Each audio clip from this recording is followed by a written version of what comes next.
My dudes, I need to tell you about this photograph.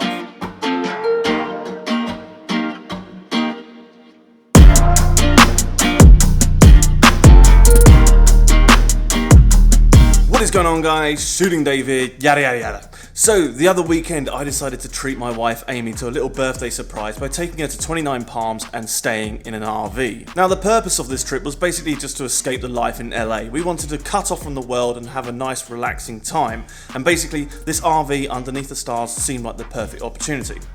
However, it was an RV going to be underneath the stars.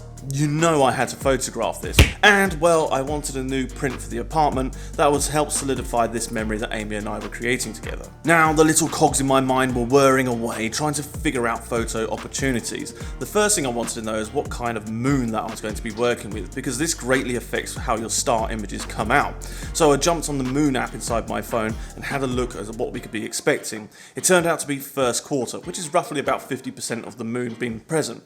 So the next thing I needed to do is figure out what kind of exposure time that I was going to be working with, and thankfully I found this super cool website called EndoFlow, which allows you to put in your exposure values and it will give you basically what scenario that is for.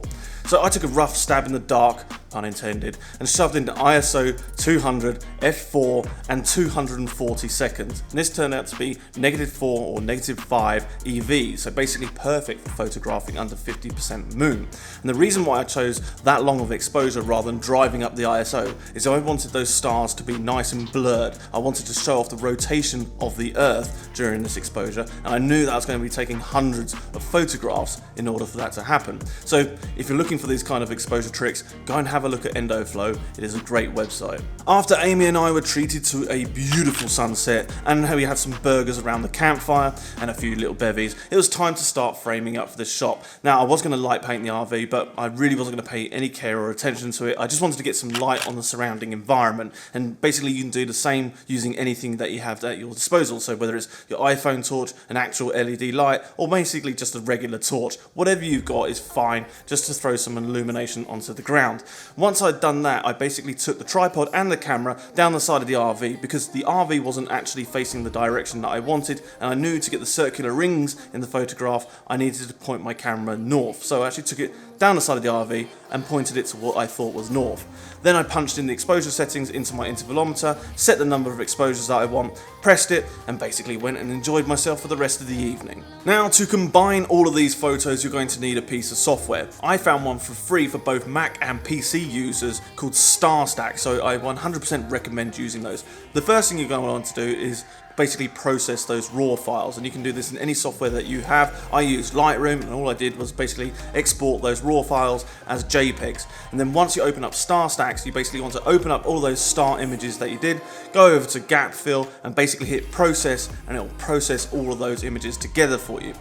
Now, this process is incredibly quick. I couldn't actually believe how fast it processed 141 separate images.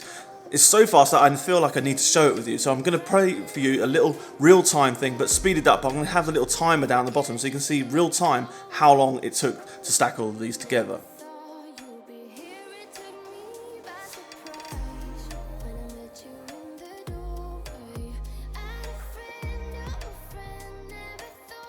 Once I had my compiled image out of StarStack, it was time to bring it into Photoshop and start merging it together with the light painted RV. There really isn't anything fancy on here. Now, if you're looking for more steps and tutorials on how to do light painting, then I've left a little video up here for you guys to check out. It goes into greater detail than I'm going to do here. And basically, I just blended around with the different exposure modes and blending modes, masked out the RV so the stars were in the right position that I wanted them and how I envisaged it in my mind. And once I was happy with that, basically dumped it back into Lightroom, made some final adjustments, and then exported it.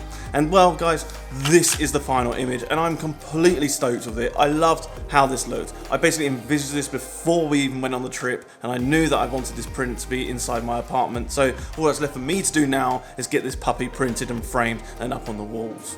Well, guys, that is all from me. Thank you so much for watching. If you liked this video, give it a thumbs up. Let me know what you thought of the photo down in the comments section below. If you haven't already, please do subscribe and follow me on Instagram. I am @ShootingDave, and as always, guys, I'll see you in the next one. See ya.